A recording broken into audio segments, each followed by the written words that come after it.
Vamos lá. Evangelho de Mateus, capítulo 9, a partir do versículo 14. Todos acharam? Amém? Vai atrás, não? Tá. Então vai dizer assim: vieram, pois, os discípulos de João e perguntaram a Jesus: por que nós e os fariseus jejuamos muitas vezes, mas os seus discípulos não jejuam? E Jesus respondeu: como podem os convidados para o casamento estar tristes enquanto o noivo está com eles? No entanto, virão dias em que o noivo lhe será tirado, e então eles vão jejuar. Ninguém põe remendo de pano novo em roupa velha, porque o remendo tira um pedaço da roupa e o buraco fica ainda maior. Nem se põe vinho novo em odres velhos, porque se alguém fizer isso, os odres se romperão, o vinho se derrama e os odres se perdem. Mas põe-se vinho novo em odres novos, e ambos se conservam. Espírito Santo do Senhor, eu peço teu auxílio, eu peço a sua ajuda para poder comunicar essa palavra, para poder conduzir essa conversa. Peço a sua revelação, peço o entendimento. Peço, Deus, que o Senhor nos faça, Senhor, chegar nesse lugar de compreensão e revelação acerca daquilo que o Senhor deseja comunicar essa manhã aos nossos corações. E que desde já, Pai, toda distração, tudo aquilo, Senhor, que possa vir a tentar, Deus, roubar a nossa atenção, do nosso coração, da nossa mente, dessa palavra, nós repreendemos agora, na autoridade do nome de Jesus. Amém. Irmãos, como eu falei, eu sinto a necessidade de gastar algum tempo em cima dessa palavra, porque é uma palavra que tem sido muito pertinente nos nossos dias. E essa é uma palavra que eu quero começar falando sobre aquilo que todos aqui já sabem, tá? Para poder a gente embasar bem o que a gente vai falar a partir disso. Jesus, ele vem exatamente no seguinte contexto.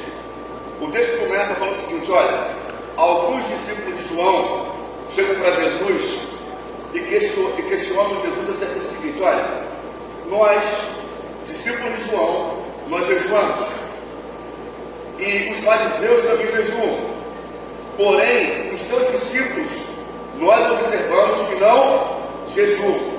Então eles a história começa a partir de uma conversa, onde é feito uma série de questionamentos, de perguntas, e essas perguntas se dão com base na comparação, aonde os discípulos de João, eles se comparam com os discípulos de Jesus, e também vão se comparar com os fariseus, com a prática dos fariseus. E eles vão dizer o seguinte: olha, nós jejuamos, os fariseus também jejuam, e por que é então que os teus discípulos também não jejuam como nós? Isso se dá com base numa pergunta, isso se dá com base numa comparação que é feita a partir dali. E aí Jesus, ele vai responder a essas perguntas da seguinte forma: ele vai falar assim: olha, como podem os convidados para o casamento estar tristes enquanto o noivo ainda está com eles? Ou seja, ele responde uma pergunta com outra pergunta. E aí, irmãos, a gente precisa começar a debruçar sobre esse texto e a buscar do Senhor entendimento sobre aquilo que o Senhor deseja falar através dessas palavras, através dessa porção das Escrituras. Porque quando a gente olha esse texto de maneira superficial, eu acredito que a gente não consegue atingir aquilo que realmente o Senhor deseja falar conosco, deseja comunicar ao nosso coração. E esse texto aqui, ele começa dizendo o seguinte: olha, primeiro de tudo, vocês precisam discernir o que está acontecendo. Esse é um texto que ele fala conosco, acima de tudo, ele fala sobre discernimento. Discernimento, capacidade espiritual de distinguir não apenas os fatos, a origem dos fatos, mas também distinguir o tempo e as estações. É sobre isso que o texto trata aqui nesse momento. Porque tanto os discípulos de João como os fariseus, eles praticavam o jejum. Mas Jesus, ele faz uma pergunta dizendo: olha, por que é que os amigos do noivo vão se entristecer enquanto o noivo se faz presente? Porque a prática do jejum uma prática de reflexão, é uma prática de você aplicar a si mesmo uma reflexão sobre uma penalidade de sofrimento, de renúncia. Quem já praticou o jejum aqui, ou quem pratica o jejum aqui, sabe que quando você entra no período de jejum, aquilo aflige a sua carne, aquilo aflige o seu coração de uma forma que, com o passar do tempo, você na prática do jejum, aquilo te causa uma tristeza, sabe?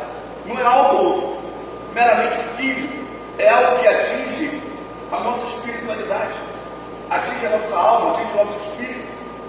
Aquilo constrange o nosso interior e nos leva a um estado de tristeza espiritual, de reflexão, de introspecção, aonde o Espírito ele encontra em nós plena liberdade para poder atuar na profundidade do nosso ser, aonde ele começa a tratar coisas conosco no nosso interior que a gente nem sabe que existia ou que se faz presente ali. O Espírito Santo começa a tratar coisas conosco à base de arrependimento, provocando mudanças, confrontando os nossos valores, os nossos pressupostos, os princípios que regem a nossa vida. Tudo isso se trata da prática do jejum. E aí Jesus fala o seguinte: olha, enquanto o noivo se faz presente, não há razão para os convidados ou para os amigos do noivo se entristecerem, mas quando o noivo se ausentar, aí sim eles virão. Ou seja, o que Jesus está dizendo aqui? Vocês não conseguiram compreender o tempo. Vocês ainda não conseguiram compreender o que está acontecendo, porque o noivo está aqui. Não há nada errado em jejuar. Não há nada errado em praticar o jejum. Mas eu quero dizer para vocês que os meus discípulos, nesse momento, eles não jejuam porque eles estão na presença do noivo. Deu para entender, gente? Sim. O texto ele fala sobre discernimento. Capacidade de discernir o que está acontecendo, capacidade de discernir o tempo que nós estamos vivendo. É sobre isso que o texto trata. E a partir disso, Jesus vai continuar a responder. Ele vai falar assim: olha, como podem os convidados para o casamento estar tristes enquanto o noivo está com eles? No entanto, virão dias em que o noivo lhes será tirado, e então eles vão jejuar. Ninguém põe remendo de pano novo em roupa velha, porque o remendo tira um pedaço da roupa e o buraco fica ainda maior. Irmãos, é normal, todas as vezes que nós pregamos esse texto, ou quando nós ouvimos alguém pregar esse texto, a ênfase está no ordem, normal. Porém, quando Jesus ele começa a responder a essas questões, ele começa a partir dessa metáfora. Ele começa a dizer: olha, ninguém vai pegar um tecido novo, um pano novo, para poder remendar uma roupa velha, porque se isso for feito, aquele buraco na roupa velha vai se tornar ainda maior, e se perderá tanto a roupa velha como o pano novo que foi usado para poder remendar a roupa velha. E aí o que Jesus está querendo dizer com isso? Jesus aqui ele começa a partir desse momento a denunciar uma realidade espiritual e social que afetava toda aquela sociedade já há muitos anos. Ou seja, ele começa a falar sobre a mentalidade, a estrutura de pensamento que aquela sociedade tinha. E volto a repetir, essa estrutura não brotou, não surgiu, não foi construída ali naqueles dias. Era uma coisa que já se perpetuava por muitos e muitos anos em Israel. Ele agora ele vai começar a confrontar a estrutura de pensamento que regia a sociedade judaica. E aí ele vai dizer o seguinte: olha, essa estrutura é parecida com uma roupa velha. Irmãos, o que é uma roupa velha? Uma roupa velha nada mais é uma vestimenta batida, né? Que a gente já usou várias vezes, já está desbotando, o tecido já está fraco, já está fora de moda, não é assim? Por quê? Porque já foi muito usado e já passou da hora daquela roupa ser aposentada. Sim ou não, irmãos? Só que muitas vezes, ou pela necessidade, ou pela falta de compreensão, nós não aposentamos aquela roupa velha. Nós tentamos dar aquele jeitinho brasileiro. Explica para ela depois o que é o jeitinho brasileiro, se ela não sabe, para ela entender. Mas deve ser conhecido lá fora, né? O jeitinho brasileiro. E aí, irmãos, o que acontece? A gente vai dar um jeitinho brasileiro. pegar um tecido novo, né, mãe? Bonito, e vamos remendar a roupa velha. Só que isso não vai resolver. Por que não vai resolver? Porque, irmãos, chegou a hora de comprarmos uma roupa nova. Chega um determinado momento que nós precisamos entender, essa roupa velha, ela precisa ser aposentada. Não se trata de remendar, não se trata de consertar, não se trata de dar um jeitinho brasileiro, se trata de aposentar. Se trata de se desfazer. E nós, muitos de nós, tem um problema seríssimo em desapegar de coisas. Muitos de nós têm um problema seríssimo em se desfazer de hábitos, costumes, falas, tradições, visões velhas, sonhos que já não cabem mais nesse tempo, planos que já passaram de se cumprir, amizades, relacionamentos que não fazem mais parte do tempo que você está vivendo, ou pelo menos não deveria fazer. Estou entendendo, amados? E tudo isso aqui é uma representação daquilo que Jesus está denominando como roupa velha. E ele está falando o seguinte: olha, a roupa velha é velha, ela tem que ser aposentada. Mas eu quero falar para você uma coisa aqui bem específica. Além da roupa velha, ela ser caracterizada por já estar muito gasta, muito batida, uma roupa ela pode ser denominada velha se ela já estiver fora de moda, se ela já estiver fora do seu tempo, se ela já estiver fora da sua estação. E eu volto a repetir lá para aquilo que eu falei no início. O texto está falando sobre discernimento. E discernimento não se diz respeito apenas a discernir os fatos e as motivações e as intenções por trás dos fatos. Discernir isso está algo extraordinário. Mas se trata de discernir os tempos. Quando uma estação muda para uma outra estação. E quando a estação muda, muda-se também o quê? A roupa. Vou usar a velha metáfora. Estamos aí no tempo de frio. Usamos casaco, camisa manga longa, usamos touca, usamos calça. E aí nós passamos a transicionar para o verão. Estação de calor no Brasil. Que calor terrível, né? Vai caber você usar um casaco? Não. Cabe você usar uma blusa de tecido grosso, manga longa? É claro que não. Ou seja, por mais que aquela roupa aparentemente ela seja nova, mas ela é velha simplesmente pelo fato de estar sendo usada no momento errado. Ou seja, na estação errada. Estou entendendo isso?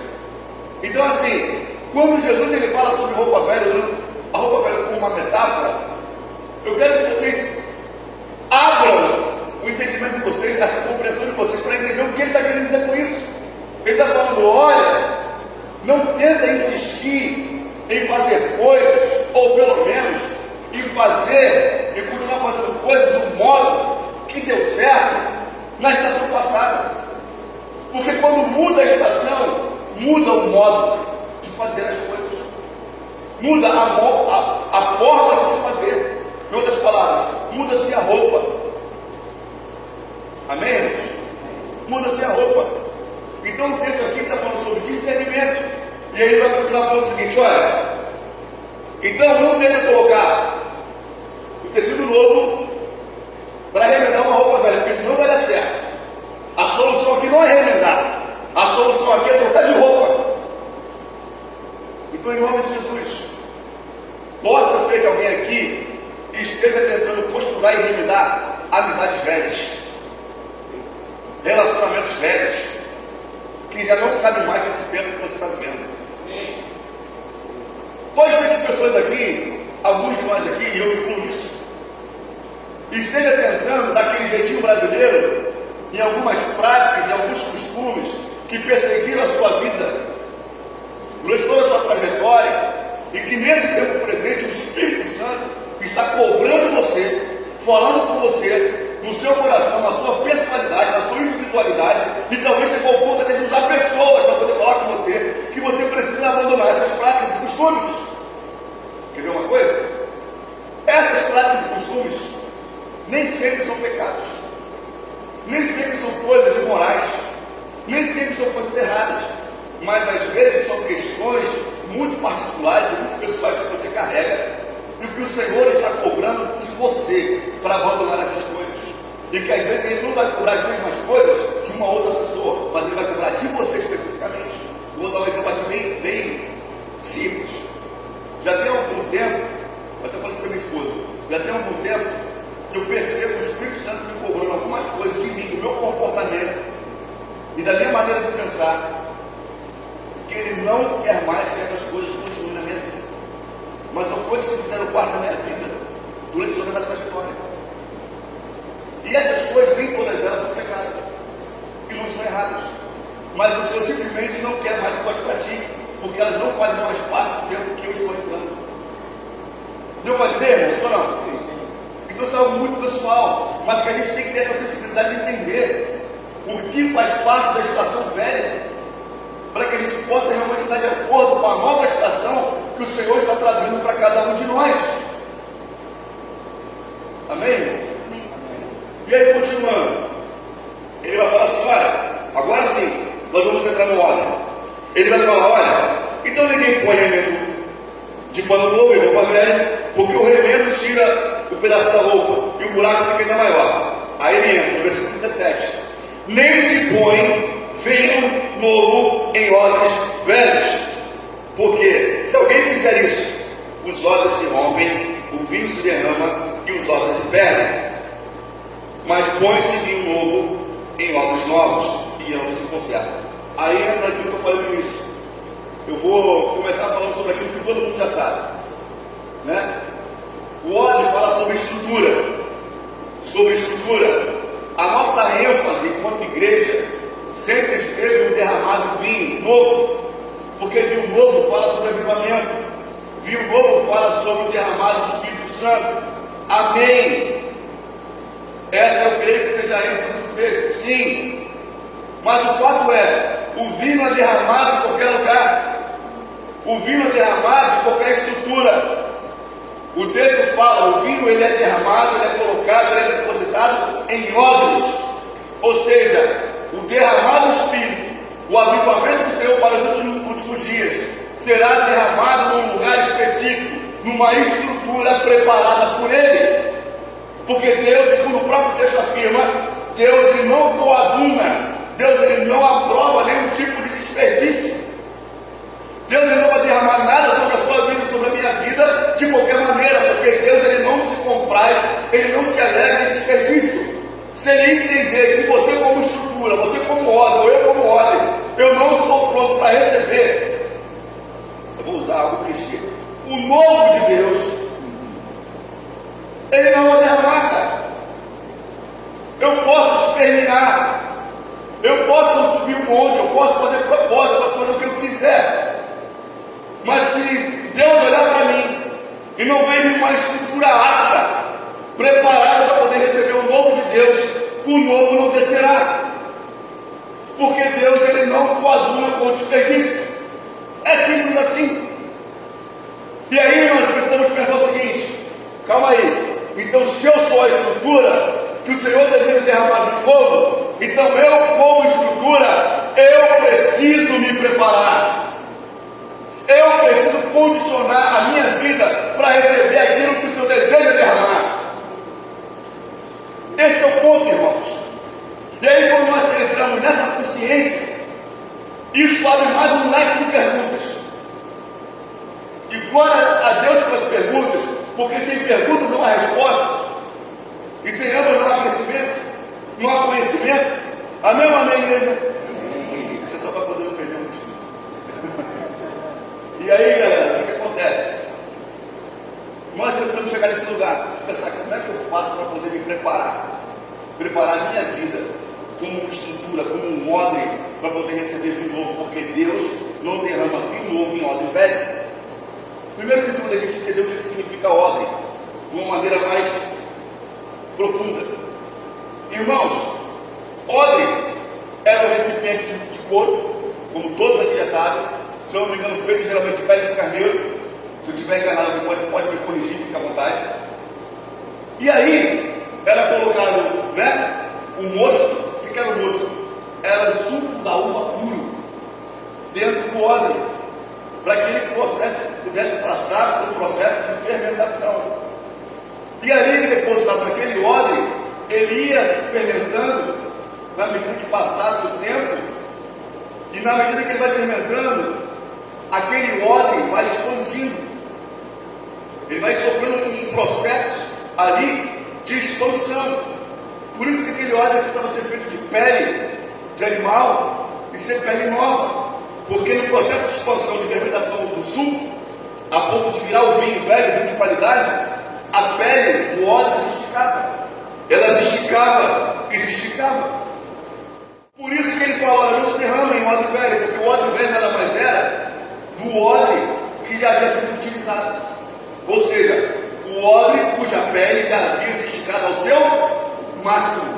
Ou seja, quando Jesus ele fala sobre o odre velho, ele está falando sobre o seguinte: ele está falando primeiro sobre estrutura de pensamento. Odre é estrutura de pensamento. E quando ele fala sobre o odre velho, ele está falando o seguinte: olha, o odre é uma estrutura de pensamento que perdeu sua capacidade de quê? Expandir. Perdeu a capacidade de expansão. Em outras palavras, perdeu a capacidade de aprender. Já conversou com irmãos, com pessoas que se comportam como se já soubesse tudo?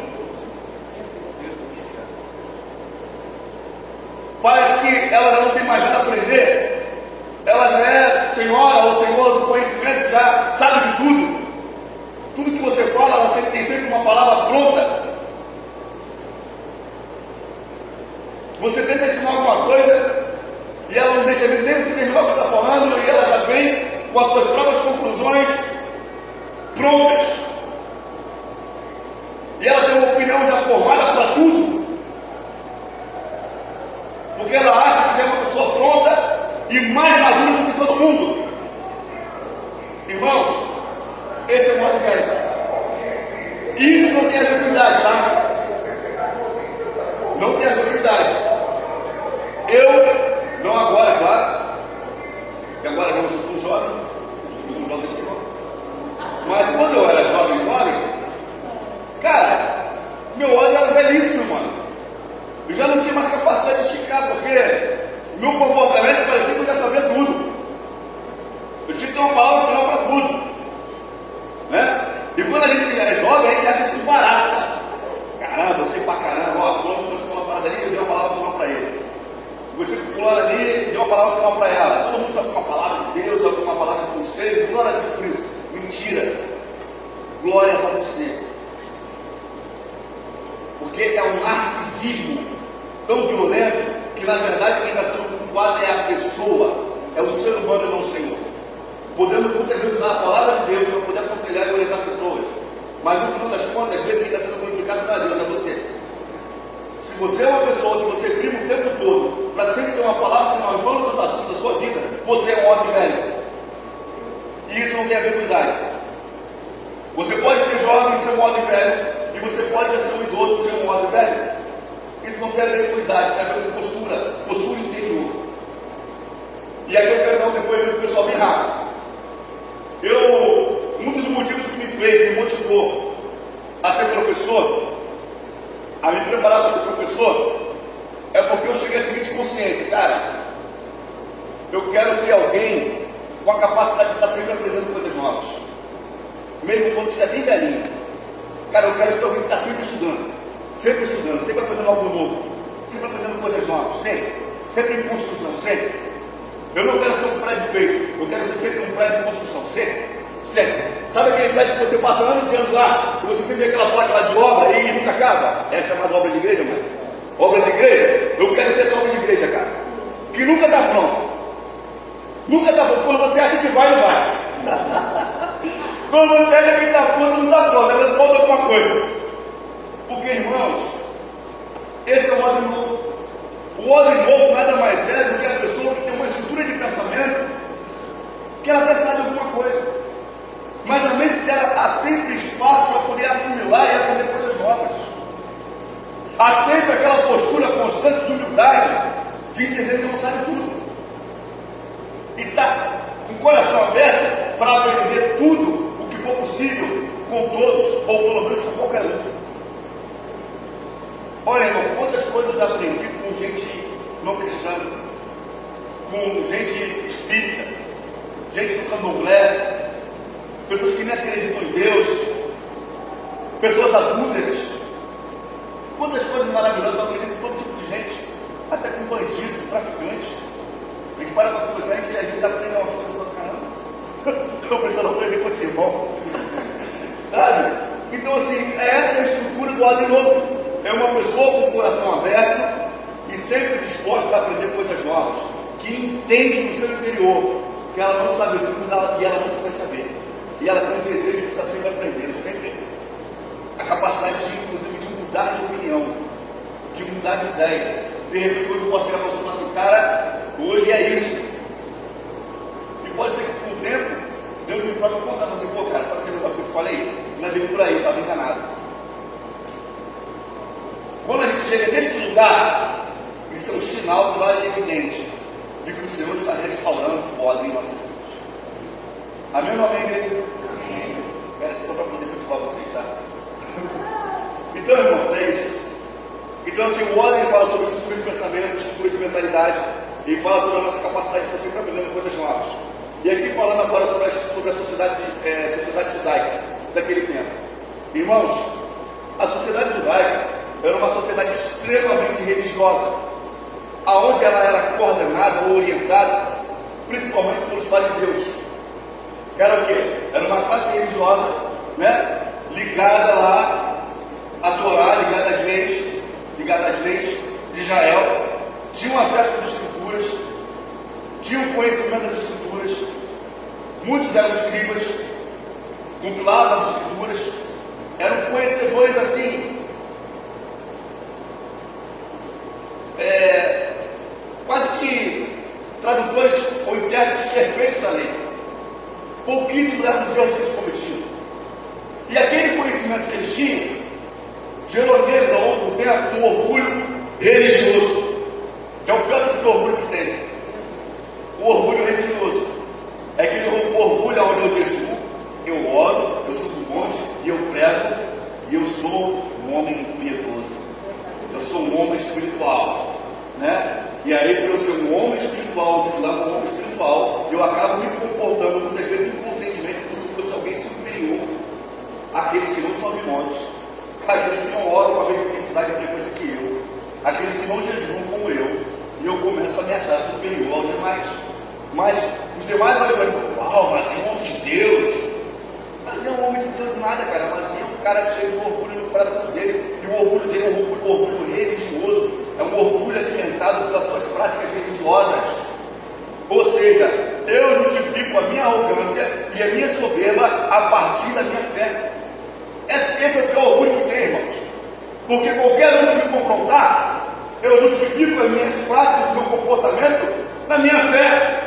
Eu uso Deus, eu uso a Bíblia, eu uso as Escrituras. Deu para entender? Então é o pior tipo de orgulho que tem. E aí, queridos?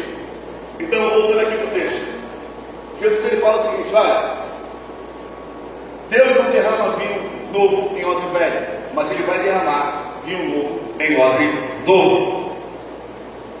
E aí, voltando aqui, Mazinho, o que faz? Eu estou tentando ser o mais prático, o mais pedagógico possível, tá, gente? Para todos nós compreendermos. Mazinho, o que faz ou o que pode fazer um odre envelhecer? Eu estou tentando ser bem pedagógico, gente. Porque a gente fala muito sobre estruturas velhas, beleza. Mas como é que a gente faz para poder prevenir de nós nos tornarmos odres velhos?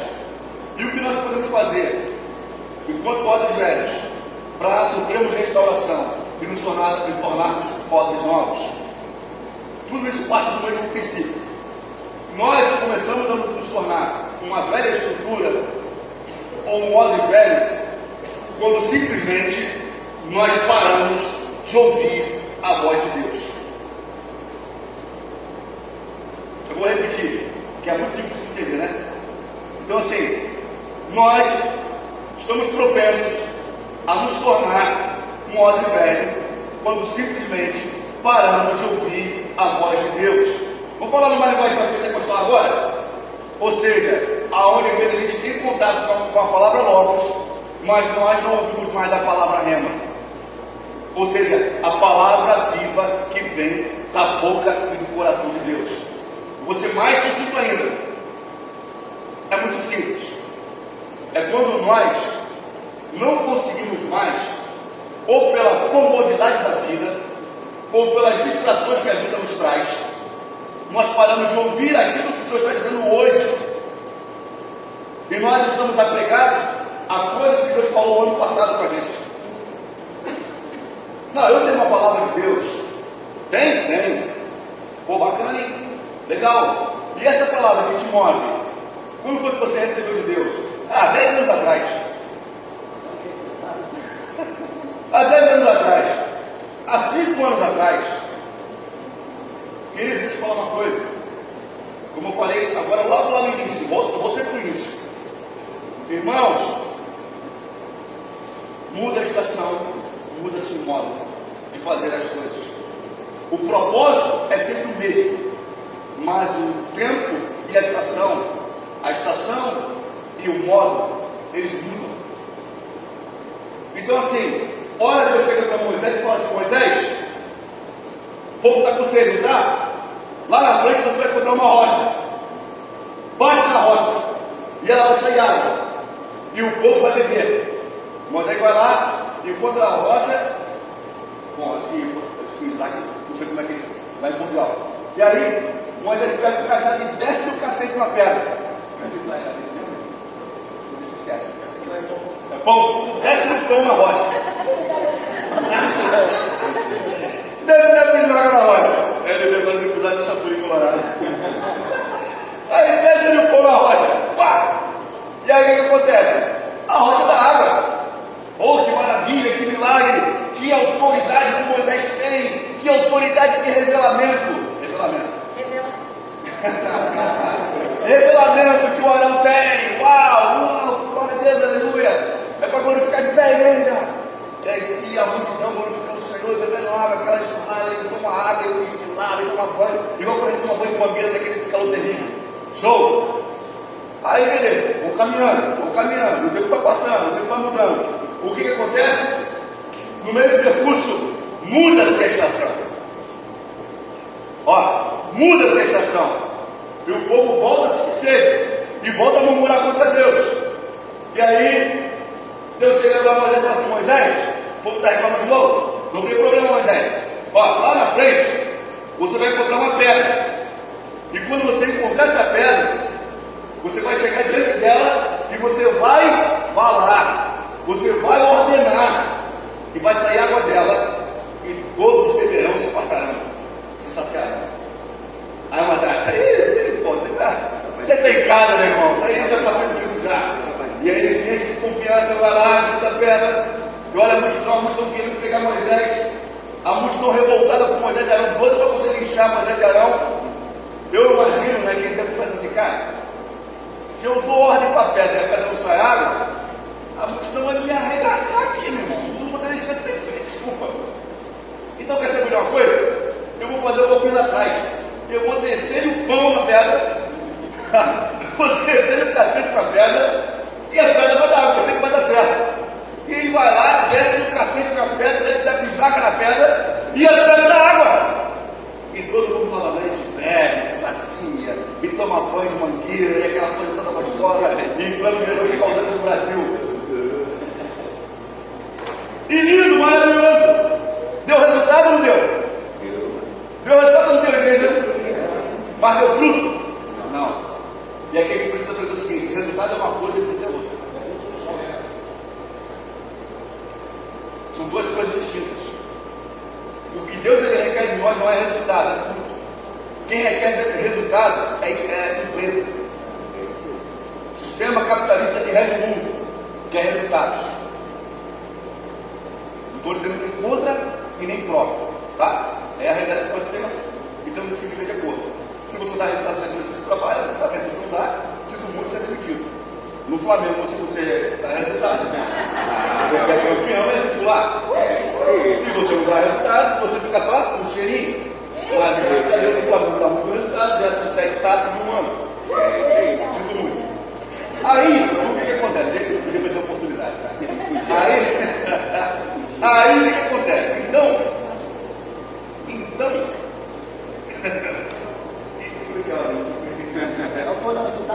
Estou vendo a hora. E olha que eu tinha um monte de coisa para falar, até agora não sei. Mas deixa eu falar. Aí o que acontece? E aí, irmãos, dá resultado. Porque o povo bebe, o povo se sacia, fica alegre e tal. Mas não dá fruto. Por que não dá fruto? Porque fruto e resultado são duas coisas diferentes. Às vezes na vida, em alguma área da sua vida, pode ser que você não tenha resultado. Mas você tem fruto. E o mais importante para Deus é que você dê fruto. Deus não está preocupado com resultados. Nesse caso aqui de Moisés, Deus queria ver fruto. E ele não viu fruto, ele viu o resultado. O resultado alega o povo, alega a multidão, mas o fruto alega a Deus. Deu para entender a diferença? Nesse caso, qual é o fruto aqui? O fruto aqui é o seguinte: Deus ele queria ser glorificado diante do povo através da vida que Moisés caminhou. Como é que Deus seria glorificado? Simplesmente se Moisés obedecesse ao pé da letra que Deus falou. Pedra, de água, e a pedra daria água. E dessa forma o povo glorificaria a Deus em um nível muito superior, muito mais alto, do modo como Deus foi glorificado quando Moisés bateu na pedra, simplesmente. Porque agora era apenas uma palavra, agora era apenas uma ordem. Ou seja, Deus nesse momento estava disposto a se revelar num nível muito superior do modo como ele havia se revelado dentro do cenário antigo. Dentro do cenário anterior, onde Moisés deu uma pancada na pedra, com um cajado. Moisés não deu o fruto que Deus esperava que ele desse, mas ele deu resultados. E qual foi a consequência disso? A consequência disso foi que no final da vida de Moisés, lá no finalzinho, e eu não sei vocês, mas essa é uma passagem que quando lá em casa a gente lê, cara, a gente chora. Eu não lembro agora o nome do monte, Moisés sobe no monte, alguém pode falar? Moisés sobe no monte, antes de morrer, e Deus olha para Moisés e fala assim: Moisés, olha de longe, Canaã, a terra que você iria entrar. E Moisés de longe, cara, ele olha aquilo, cara, você pensa num cara que deu a vida dele por aquilo. Pensa num cara que gastou mais de 80 anos da vida dele por aquilo, 80 anos, para que aquilo se cumprisse. E quando chega a hora de se cumprir, Deus proíbe ele de entrar na terra. Ele não participa daquele momento. É que nem a pessoa que participa de uma equipe, luta o campeonato inteiro. Quando chega na hora de subir no pódio, né? Ser campeão, você vai ficar fora. O quê? Você vai ficar fora. A equipe toda só você não sobe. Você não vai sair na foto. Cara, pensa nisso. Foi o que Deus fez com Moisés. E por que Deus fez isso? Porque Moisés não obedeceu ao Senhor. Ele deu o resultado, mas não deu fruto. Na hora que ele tinha que dar o fruto, ele não deu. E olha que Moisés, para os muçulmanos, para os cristãos e para os judeus, Moisés é unanimidade como um dos maiores líderes da história. Ele só pede para Jesus no cristianismo e para Maomé no islamismo. Mas para essas três religiões principais, Moisés ele é extremamente respeitado e reverenciado como um grande líder. Esse grande líder, que o próprio Deus havia escolhido ele para esse cara, foi o homem mais manso da face da terra. Para mim, só pede para Jesus, o maior líder que existiu. Esse cara foi reprovado por Deus, porque na hora H, ele não discerniu a mudança de estação. Ele não discerniu a mudança do tempo. Ele continuou agindo do modo velho na nova estação. E aí, para terminar, ou pelo menos para aparentar que estamos terminando, abra comigo Eclesiastes, agora sim, vamos mudar. Eclesiastes, capítulo 8.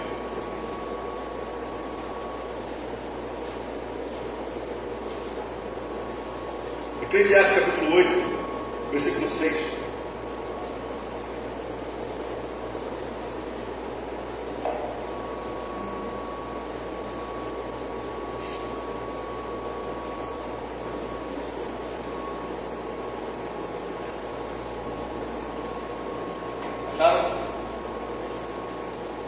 Vamos lá.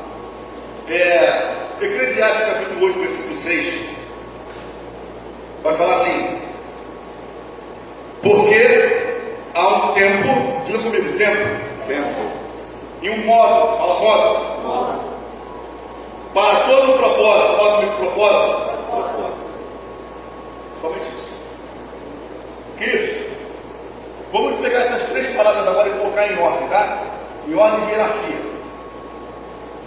Primeira palavra é propósito. O texto aqui está dizendo o seguinte: olha, para todo propósito há um tempo e um modo. É basicamente isso. Para todo propósito há um tempo e um modo. Ou seja, são duas palavras: propósito, tempo e modo. E aí o que acontece? Esse texto aqui, ele é um texto que ele vem de encontro exatamente essa realidade que nós estamos conversando essa manhã. O que é que Jesus ele estava falando na passagem do odre velho e do odre novo? Falando sobre o quê? Discernimento. Sim ou não? Discernimento. Discernimento espiritual. E aí, muito da fala de Jesus ao longo do Novo Testamento, ele vai condenar não só os fariseus, mas como aquela geração da sociedade judaica, porque eles não tiveram a capacidade de discernir o que estava acontecendo. E aí esse texto aqui de Eclesiastes vem e traz luz sobre todo esse cenário. Por quê? Ele vem falando sobre visão profética. O que é que faltava na sociedade judaica daquele tempo? Visão profética. E como é que se dá a visão profética? Como é que a visão profética ela é dada por Deus, é construída por Deus em nós? Primeiro de tudo, através do contato contínuo e profundo com as Escrituras Sagradas. Sem isso não tem como. É a base de tudo. Segundo, total e completa dependência do Espírito Santo de Deus. Sem ele nós somos completamente incapazes de entender ou de alcançar a revelação, aquilo que está oculto, aquilo que está nas entrelinhas dos textos. Não tem título, não tem diploma acadêmico, não tem cargo eclesiástico, não tem nada que irá conferir a você revelação, a não ser dependência e relação de intimidade com o Espírito Santo de Deus a partir das Escrituras Sagradas. Não tem outro caminho, não tem outra forma e não tem outro modo. E é isso que faltou naquela geração. E é isso que não pode faltar na nossa geração, nos nossos dias. E eu falo isso, irmãos, com pesar no coração. Por quê? Porque boa parte de nós não lê nem a Bíblia todos os dias. Não tem nenhum comprometimento de ler as Escrituras, de aprofundar a compreensão das Escrituras. Lê uma vez ou outra, lê quando vai no culto, lê no sábado, lê no domingo e passa a semana toda longe da palavra, e acha que isso é normal, e acha que isso é justificável. Não, porque eu tenho um dia, porque eu tenho uma rotina pesadíssima, eu trabalho muito, eu sou muito responsável na minha empresa, eu sou muito responsável no meu trabalho, meu patrão conta comigo, sou braço direito dele, sou braço esquerdo, sou pé direito. Cara, não há desculpa para isso, não há nada que justifique a nossa falta de zelo e comprometimento com a palavra, não há nada, absolutamente nada. E a nossa falta de comprometimento com as Escrituras, com a leitura da palavra de Deus, só denuncia a nossa falta de devoção, só denuncia o quanto nós estamos distantes do Senhor. E junto com a leitura diária da palavra de Deus precisa entrar o quê? Uma postura de dependência do Espírito Santo para poder entender, para receber a revelação. Vamos simplificar isso? Oração. Qual é o modo como eu comunico para Deus, para a criação celestial e para o mundo físico criado, que eu sou dependente de Deus?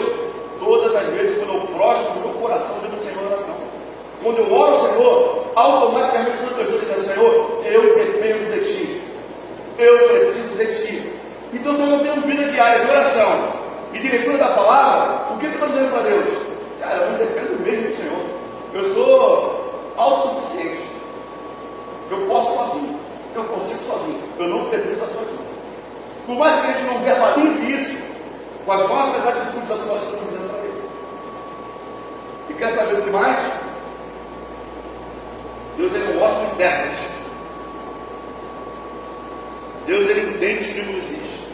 Ele consegue muito bem olhar para nós e entender e ver o quanto nosso coração está longe dele. Mesmo com tanto ativismo religioso, às vezes em nossas vidas. E aí então vamos lá, o texto vai dizer: olha, há um tempo, há um propósito, e para todo propósito há um tempo, e para todo tempo há um modo.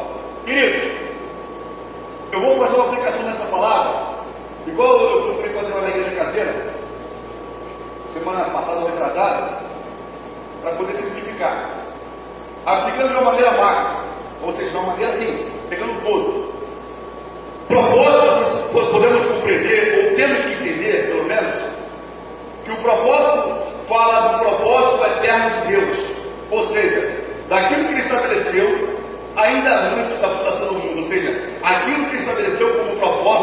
ainda na eternidade, antes de ele fazer a terra, antes de ele fazer o mundo, antes de ele fazer Adão e Eva. Ele já tinha estabelecido um propósito, e esse propósito é eterno. Que propósito é esse? Esse propósito, abra comigo por gentileza, para poder ganhar tempo. Marcos, pode abrir por favor, em Êxodo capítulo 19, versículo 6, eu acho que é isso. Êxodo 19, versículo 6.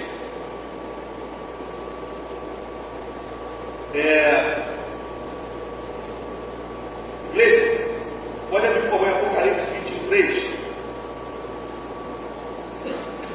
Michael, Êxodo 19, 6. 21, 3. E o Gleice é Apocalipse 21, versículo 3, tá? Michael, pode ler por favor o seu texto? Mas vós sereis para mim reino de sacerdotes, mas vós sereis para mim reino de sacerdotes e nação santa. Essas são as palavras que falarás aos israelitas. Queridos, vós sereis para mim um povo constituído de reis e sacerdotes. Serão para mim uma nação santa. Observe que lá no Antigo Testamento, na Antiga Aliança, Deus estava declarando o seguinte: vocês serão para mim uma nação, um povo constituído de reis e sacerdotes. Ou seja, quem era o sacerdote daquele tempo? Não era a tribo de Levi? Era só a tribo de Levi. Era ou não era? Sim. Só que Deus estava dizendo o seguinte: olha, não é minha vontade que seja só a tribo de Levi. Eu estou preparando uma nação inteira de reis e sacerdotes. Ali Deus estava já apontando qual era o seu propósito eterno. Nós vamos encontrar um texto parecido com esse, se não me engano, é Apocalipse 5, versículo 9, quando vai dizer assim: Jesus, e ele comprou para si com seu sangue homens de toda tribo, povo, língua e nação, e os constituísse reis e sacerdotes. Estão entendendo aonde? O texto de Apocalipse é uma palavra voltada a todos, inclusive os gentios. Aqui em Êxodo, Deus fala isso ao povo de Israel. Em Apocalipse, ele libera essa palavra, essa realidade para todas as nações. Ou seja, Israel seria um modelo a ser copiado por todas as outras nações.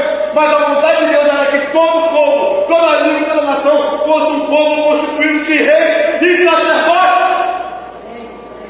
Não seria algo exclusivista. E aí nós vamos entender por que ele quer. Não é que ele queria, ele ainda quer. Isso é propósito eterno, isso é imutável. Por que ele quer que todas as nações o conheçam e se tornem reis e sacerdotes? Nós vamos entender isso. Lê por favor, Gleice. Espera aí. Ouvi uma alta voz que vinha do trono e dizia: eis que o tabernáculo de Deus está com os homens, com os quais ele viverá. Eles serão os seus povos, o próprio Deus estará com eles e será o Deus deles. Deixa o finalzinho desse jogo, repete por favor, final. Eles serão os seus povos, o próprio Deus estará com eles e será o Deus deles. Muito obrigado por isso. Queridos, olha o texto. Esse tabernáculo de Deus com os seres humanos. Irmãos, o que é tabernáculo? O que significa a expressão tabernaculando? Me ajuda aí, gente, vamos lá. E ele tabernaculou entre nós. Habitou. Queridos, quando fala ali, e o tabernáculo de Deus está com os seres humanos, está falando nada mais, nada menos do que a própria pessoa de Jesus Cristo. Ou seja, como Isaías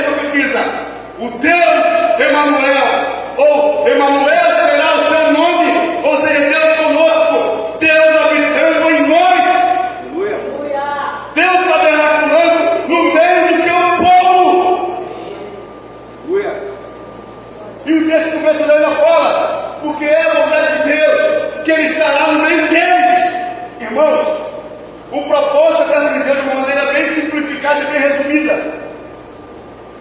Porque o tempo não nos permite. Nada mais, nada menos, se revela o seguinte: haverá um grande dia que Deus virá.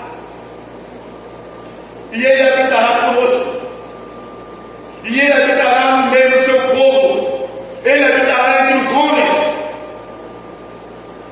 Daí a necessidade e o propósito dos povos e das nações serem reis e sacerdotes. Porque Deus, Ele habita num povo que o adora. Que o adora dia e noite. Imagina você, todos os povos da terra, prostrados diante dele, o adorando, o santificando, o dignificando, aonde o sacerdócio será geral, o sacerdócio santo será de todos, não será de um padre, não será de um arcebispo, não será de um pastor, não será de um apóstolo, todos sacerdotes. Todos têm acesso à presença dele, todos dignificando, todos glorificando, todos diante dele. Glória. Amém, irmãos? Então esse é o propósito. Então quando nós falamos sobre a igreja, ter a visão profética, acima de tudo é a igreja entender qual é o propósito eterno de Deus. Eu falei isso num aspecto que é macro. Agora eu vou falar um aspecto micro, bem rápido. O tempo está se esgotando. Mas sim, beleza, eu entendi. Então o propósito eterno de Deus é Ele vir e tabernacular entre os homens. Sim, isso vai acontecer. Não é sim, é quando. Isso vai acontecer. Show. A pergunta que não quer calar, a pergunta de $1 milhão. Como eu me encaixo nisso? O que isso tem a ver comigo e com a minha família? Irmãos, numa perspectiva macro, a gente pensa, o propósito se refere ao propósito eterno de Deus, que tem a ver com Deus que habitar entre os homens. Numa perspectiva micro, isso toca a minha vida, no sentido pessoal. Amém ou amém? E aí você precisa entender o seguinte: qual é o propósito de Deus na sua vida? Isso tem a ver com a sua partícula dentro do propósito eterno de Deus. Ou seja, isso tem a ver com uma porção mais que eu sempre falar isso aqui. E fala com razão. Cada um de nós recebeu uma medida do Senhor. A medida que Deus deu a cada um de nós tem a ver com o propósito de Deus na sua vida. E esse propósito de Deus, de alguma maneira, ele está conectado ao propósito eterno do Senhor. Ou seja, perspectiva micro conectada a uma perspectiva macro. Amém, irmãos? Eu estou conseguindo ser claro? Estou conseguindo entender? Essa não. Então, queridos, nós precisamos entender isso. Qual é o propósito de Deus na minha vida? Qual é o propósito na vida da minha família? Na vida da minha esposa, na vida da minha filha, dos meus filhos? Qual é o propósito que Deus estabeleceu sobre a minha casa? Porque o propósito que Deus estabeleceu sobre a minha casa, ele de alguma maneira está conectado e ele tem que corroborar com o propósito eterno de Deus. Caso contrário, tudo que você está fazendo, tudo que a sua casa está fazendo é bom. É bom. Pode gerar resultado, mas não gera? Pode gerar resultado, mas não gera? Fruto, gente. E o que Deus olha é fruto, não é resultado. O homem pode se empolgar com o resultado. Deus não. Amém? E aí eu vou terminar. Tempo. O tempo, ele está subordinado ao propósito, sempre. Mas, por gentileza, abra comigo em 1 Crônicas, capítulo 12, versículo 32. Igreja, Gênesis 49, versículo 14, por favor. Marcos, você é 1 Crônicas 12, 32. E o Gleison é Apocalipse, Gênesis 49, 14.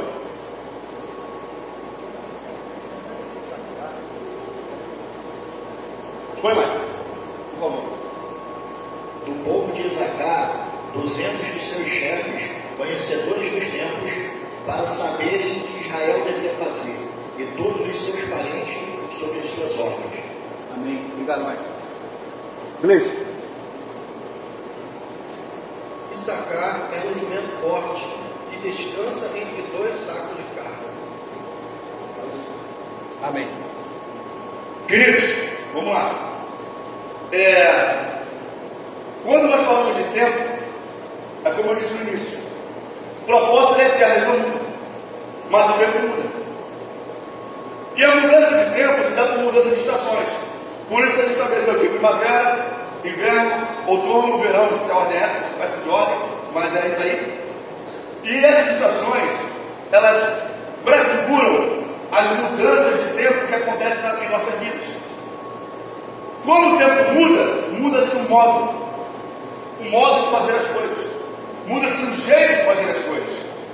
E aí eu quero abrir rápido aqui alguns sinais que podem te ajudar a entender se você está fechando um ciclo na sua vida, uma estação na sua vida, se você está iniciando uma nova estação, se você está num tempo de transição de uma estação para uma outra estação. Bem rápido aqui. Eu não vou ler mais porque o tempo já está esgotado, mas primeiro de tudo, quando nós estamos vivendo um tempo de transição na nossa vida, de uma estação para uma outra estação, existem alguns sinais que podem nos ajudar a entender o que nós estamos passando. Primeiro de tudo, às vezes quando nós estamos em transição, normalmente Deus faz com que a gente volte a determinados lugares. Esses lugares podem ser físicos ou podem ser psicoemocionais, podemos falar assim, para poder resolver pendências que ficaram mal resolvidas no passado. Às vezes com o pai, às vezes com a mãe, às vezes com irmãos, às vezes com algum amigo, às vezes com algum irmão que caminhou com você ao longo da vida, ao longo do tempo, às vezes com algum pastor, com algum líder eclesiástico, eu não sei. Mas o fato é que geralmente quando a gente está vivenciando um tempo de transição, é comum Deus fazer com que nós sejamos tocados por uma necessidade de resolver questões mal resolvidas, para que a gente possa passar para uma nova fase, para uma nova estação, para um novo tempo, resolvido inteiro, com o coração inteiro. Então, se você está vivendo um tempo aonde o Senhor talvez esteja trazendo a sua memória, ao seu coração, um sentimento, ou lembranças de alguém, de alguma situação que você sente que ficou mal resolvida, e você tem sentido um apelo no Espírito, para que você volte a essa pessoa, que você volte a esse lugar, e busque uma retratação, busque uma reconciliação, e isso é um dos sinais que possivelmente você esteja vivendo um tempo de transição. 2. Terceiro, hoje se fala do Rio Jordão. É comum também no tempo de transição, quando Israel passava por algumas transições, biblicamente falando, historicamente falando, em muitos momentos Deus fez Israel passar a atravessar o Rio Jordão. O Rio Jordão, a palavra Jordão, o nome Jordão significa aquele que desce. Se eu não me engano, não lembro agora se foi o Antônio, alguém comentou aqui na igreja esses dias, que o Rio Jordão, ou se for o Davi, o Rio Jordão é o ponto mais baixo da face da terra. Alguém falou assim, foi você? Alguém falou isso aqui, tenho certeza disso. Então assim, são dados que eu nem sabia. Mas eu sei que o nome Jordão, foi você, Antônio?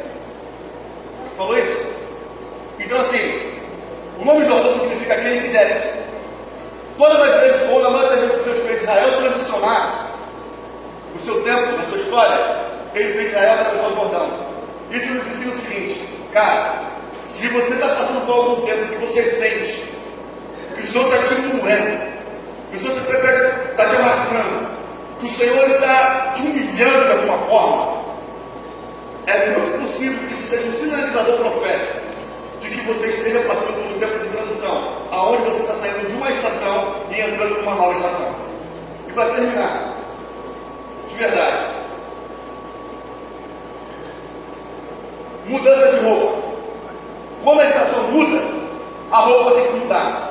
A roupa fala do modo como nós fazemos as coisas. Por exemplo, dá um exemplo bem específico, tá? Eu pregava de uma forma. Quando eu cheguei aqui na coronia, com o tempo, eu percebi, não da minha parte, porque jamais eu pensaria nisso. Eu percebi que o Espírito Santo estava mudando a minha forma de pregar. Mas isso tinha a ver com o meu tempo de estação, que eu estava entrando. E isso tinha a ver com a estação dessa igreja. E eu mudei a minha forma de falar, a minha forma de me expressar, a minha forma de me comunicar. Quem percebeu isso foi o irmão Joel. O irmão Joel veio uma vez para mim, em particular, conversou comigo e falei, caramba, o senhor percebeu. Mas isso tem a ver com mudança de estações, ou seja, o modo de fazer as coisas. E aí eu quero te dar o seguinte gatilho. Observa, porque às vezes, se você está mudando, às vezes mudança de emprego, mudança de profissão, mudança de trabalho, mudança de geografia, você sair de um lugar e morar em outro lugar. Essas pequenas mudanças que acontecem na nossa vida, muitas vezes são sinalizadores que você está mudando de estação. E às vezes a gente não se atenta para isso, porque a gente precisa se atentar, a gente precisa entender, precisa ter visão profética. Você precisa entender quando você em sua casa está mudando de estação. Amém?